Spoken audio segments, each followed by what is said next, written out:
President Zelensky said Russia would not defeat Europe while Ukraine and Poland were working closely together. Thank you very much. Glory to Ukraine. Hello, Warsaw. Hello, Poland. Great Polish nation, a great Ukrainian nation, here, shoulder to shoulder, united on this square by the spirit of freedom, of a great history, and of a glorious victory, which we bring closer together.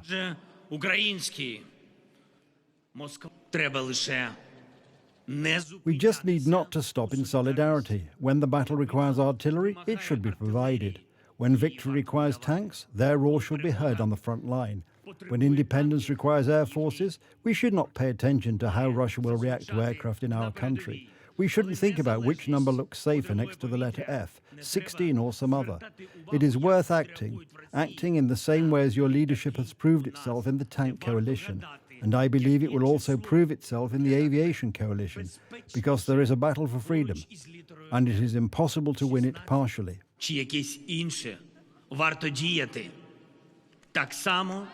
Speaking before Zelensky, his Polish counterpart Andrzej Duda said Russia had committed war crimes in Ukraine, which must be punished. Ale podziw budzi również postawa całego społeczeństwa ukraińskiego. The way Ukrainian society acts arouses admiration. They are united, determined to defend their country. They support their fighters every day and could not be intimidated, even though the targets of attacks are civilian facilities, residential houses being bombarded, energy infrastructure, communication infrastructure, hospitals, kindergartens, schools. These are crimes, war crimes that must be brought to justice, and the criminals must be punished.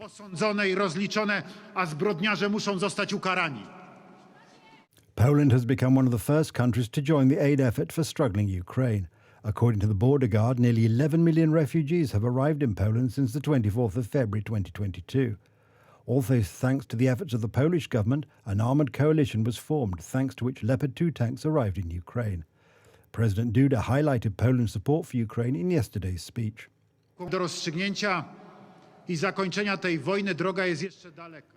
It is a long way until this war is over. Ukraine needs support. It needs further deliveries of modern weapons.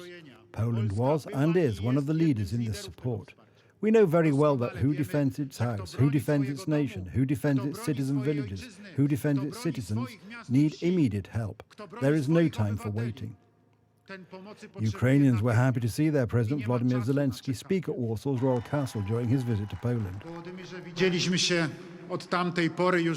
63-year-old entrepreneur Raymond Kudelski had arrived with a motorcycle carrying mannequins of Zelensky in the driver's seat and a caged Russian President Vladimir Putin being pulled behind.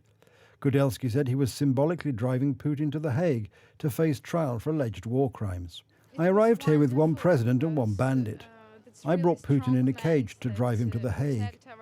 Let this be a message for the upcoming holidays. I think this visit was to remind everyone that the war is still going on, and it has to be ended.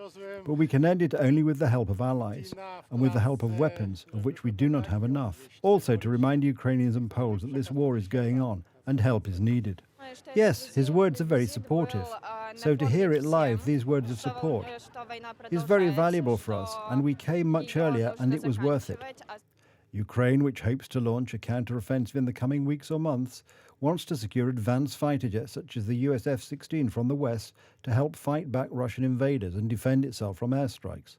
Warsaw is a close ally of Kiev and helped galvanize support in the west to supply main battle tanks to Ukraine as part of a coalition of powers, a move that initially hit a diplomatic impasse that was then overcome.